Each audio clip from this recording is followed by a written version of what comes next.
Hello, friends, and welcome back to Stories About Entitled People. Turns out the color of your hair really affects the quality of your work.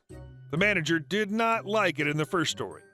But before we begin, don't forget to subscribe to our channel if you're new here and turn on notifications so you don't miss a new video every single day. Your hair needs to be mostly a natural color. No, not like that.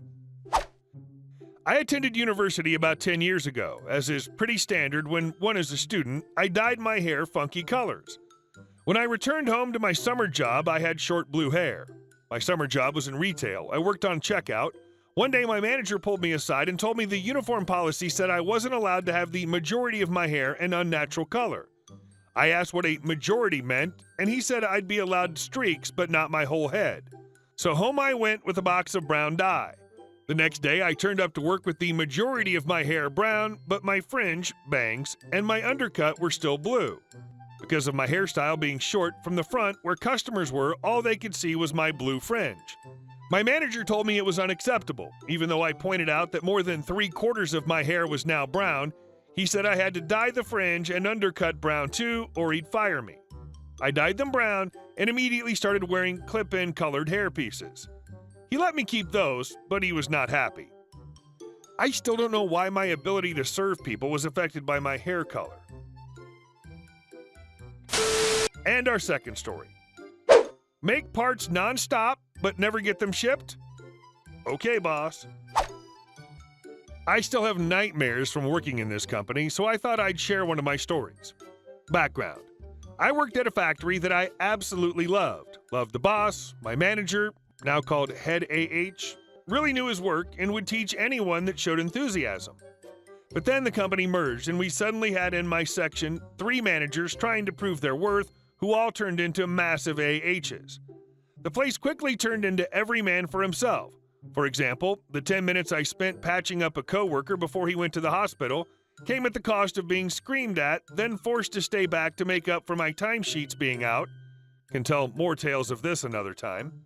And while my section needed 5 people to run, the way they managed it, people walked out and it came down to me alone. I would have 3 different managers come to yell at me, but not help or hire people to do the work. Seriously. It'd be like a drive-by shooting how fast they come in, scream, and run out.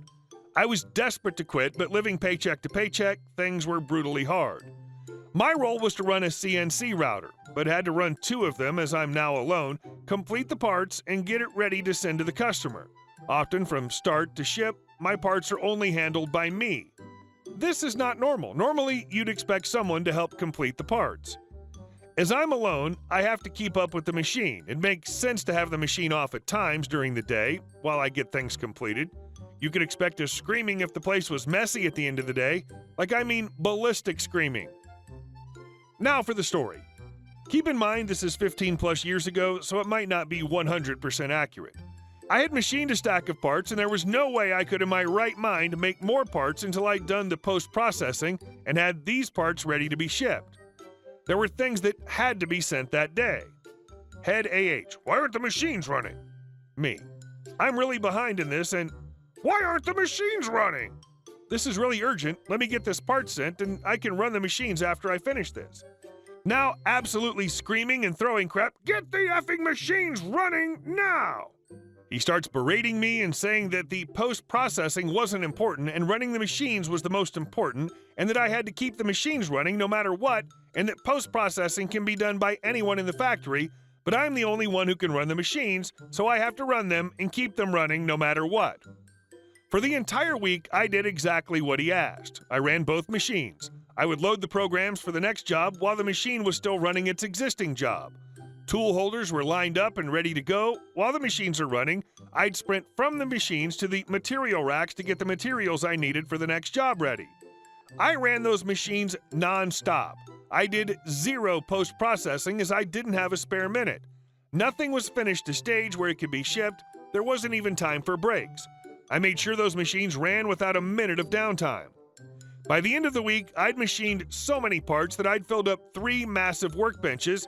These benches were something like 3 meters by 1.5 meters long, and I just kept stacking the piles as high as I could. The best thing is that the urgent work is now on the bottom of this pile, and the work due next week was on top.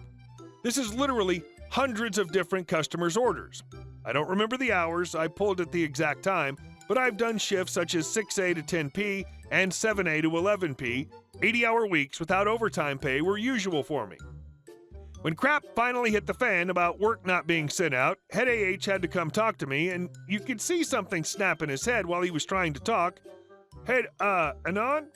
Me. Sorry, not now. I have to run the machine. I just ignored him and kept setting up the next job. Head AH. Stop! Just stop! He starts by trying to ask where XXX job is, and I'm just like gesturing, it's under there, man. I swear you could see him dying inside. He starts berating me on how there's no point turning machines on unless the work is completed all the way and sent. He then really got stuck into me, but then he's like, just leave the machine off for now and start completing these jobs.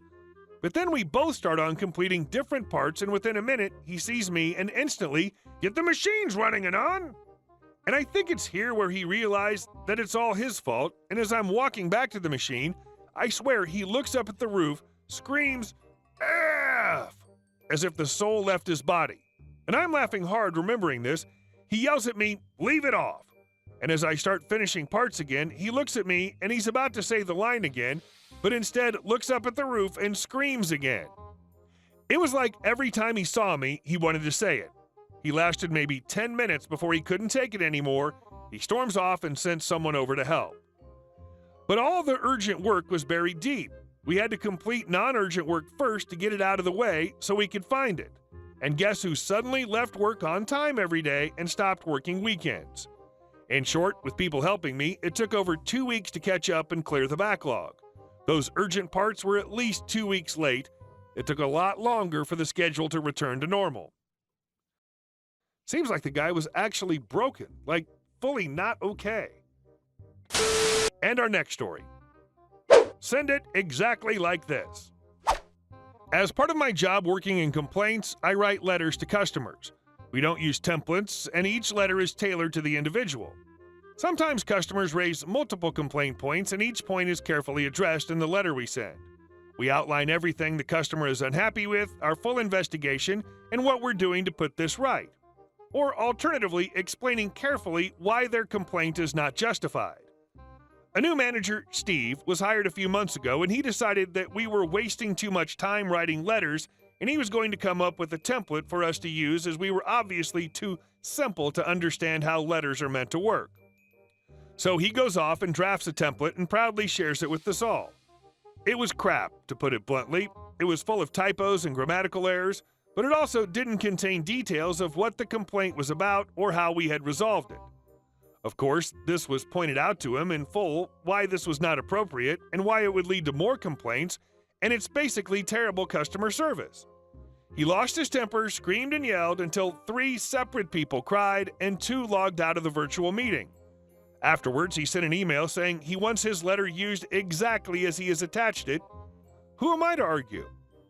I sent the letters exactly as he had written them, copied and pasted to ensure nothing was changed exactly as he asked. Right down to his signature and contact details at the bottom of the letter. I told the rest of the team, and they're all sending letters with Steve's details too. Within the first week, we had 40 customers call him and email complaining about the letter we'd sent. The week after, 50 irate customers. Steve hasn't looked into the complaint, so he doesn't know how to address any of the customers or understand their issues. So I get phone calls day in and day out. This man is livid. What was his complaint about? Each time I reply, oh, it should have been explained in the letter I sent. You know, the one detailing all the complaint points, my investigation and resolution in full. I'd just check that. Bye. The whole department is now under investigation as customer satisfaction is tanked. Best bit is each and every dissatisfaction is scored against Steve. Every other member of staff has 100% satisfaction as nothing is logged against us. Our name isn't on the letter. Steve is on 0%. It's a terrible shame. Edit. Hopefully Steve will get fired soon. We work in complaints. We're pretty thick-skinned. To make 3 staff actually cry takes some serious work. He's vile. I'll provide an update if management ever gets their act together enough to listen to our concerns. I do feel bad for the customers involved, though. The customers that are complaining about the letter don't know that their complaint is upheld and that I've sent them compensation or flowers. They would normally get a letter apologizing, deeply explaining what went wrong and how we'll resolve it going forward. Those customers are normally absolute dreams. The only time they come back to us is to thank us. I've never in all my days sent someone a check and a nice letter and had them phoning to yell at me. Poor deluded Steve. That's why being in outside management rarely works. Managers who are promoted internally already know how everything works and have usually shown themselves to at least have basic competency. Corporate dogma is ruining so many otherwise good companies. And our last story. The Great Patrick's Plan. Good evening, dear readers. Reading a story from Reddit, I remembered an incident that happened to my grandmother a couple of years ago, and today I would like to share it with you. By the time of this story, my grandmother had lived in the suburbs in her home for 40 years. She had friendly neighborhood ties and a quiet suburban neighborhood. One day, a neighbor on the right, who was the same age as my grandmother, passed away, and his house went to the grandson, who was a total degenerate. Let's call him Patrick. He was about 6 feet tall and weighed about 300 pounds. He drove an old Toyota pickup truck, always partying with a bunch of nasty-looking people doing drugs and alcohol in his house, or he'd get dropped off in the middle of the night by his friends, dead drunk and dumped under the door of his house, where he'd stay asleep until morning. No one wants to carry a 300-pound stinking drunk to their house, but that's all the little things. One day, Patrick apparently had too little money left for alcohol and drugs, but he had a great plan. He decided to break into my grandmother's garage and steal my late grandfather's old bicycle. I don't know why we hadn't scrapped it yet, but it seemed like a real treasure to Patrick. It also seemed like a great idea for Patrick to sell this treasure on eBay. Apparently, Patrick thought old ladies don't use the internet, and it was the perfect plan.